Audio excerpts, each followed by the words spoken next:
Hello and welcome back to the podcast, where today we talk about how dopamine affects an ADHD brain. I am running on a couple hours of sleep and no cups of caffeine. All I've had is tea, and I am very tired. So, dopamine is the chemical that makes your brain happy. We're done here, let's wrap it up. But no, there's more. It's a chemical messenger that's responsible for mood, memory, and pleasure, and it's released when your brain detects an action as rewarding, like eating sugar or watching TV. Dopamine, which is tyrosine before it gets to the brain and converted to dopamine. After it's converted, it's released to give you that good reward system that leads to a dopamine rush. Sorry. But people with ADHD process dopamine and its reward system a little differently. Research done on ADHD and dopamine have shown that ADHD and low dopamine levels are linked. This is because of a gene mutation that makes it harder for the brain to process dopamine, needing more dopamine for simple pleasures like a clean room. While people without ADHD get the same amount of dopamine from completing mundane tasks like cleaning or finishing homework, people with ADHD feel less of the dopamine, leading them to not do those things. So you aren't exactly lazy if you don't want to clean your room when you have ADHD. You just don't get a big hit of dopamine for doing so. So you just don't do it. Heck, I barely clean my room. If we look around, there are Legos all over the place. But here's how I hack my brain.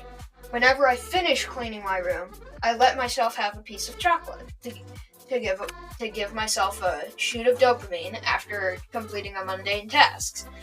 And this creates a reward loop. Cleaning my room leads to me getting chocolate, leading me to link a clean room with getting a piece of chocolate. And that is one of the various ways to hack your dopamine system. Some other ways to increase your dopamine naturally is your diet. You may know a diet can help with mental and physical well-being, but it can also help with your dopamine levels. The chemical we mentioned earlier, tyrosine, can be found in foods such as eggs, avocados, poultry, and soy. So eating these can increase the amount of dopamine, but research for these foods is still ongoing. Exercise also helps because it's been proven to produce dopamine, and it's really good for you. But the certain type of exercise that you have to do to get the most dopamine is still unfound for the most part. But hey, exercise, very good. You can also listening to your favorite music while doing a mundane task can create a steady flow of dopamine, so that while you're doing your task, you can listen to your music and feel good about it, so that the mundane task isn't as boring.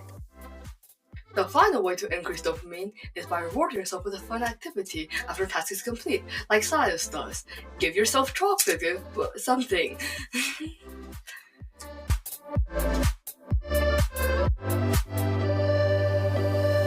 And that concludes the second episode of the podcast. So to conclude, dopamine is a chemical that makes your brain happy, and people with ADHD, while receiving the same amount, get less of a hit of dopamine than people without ADHD.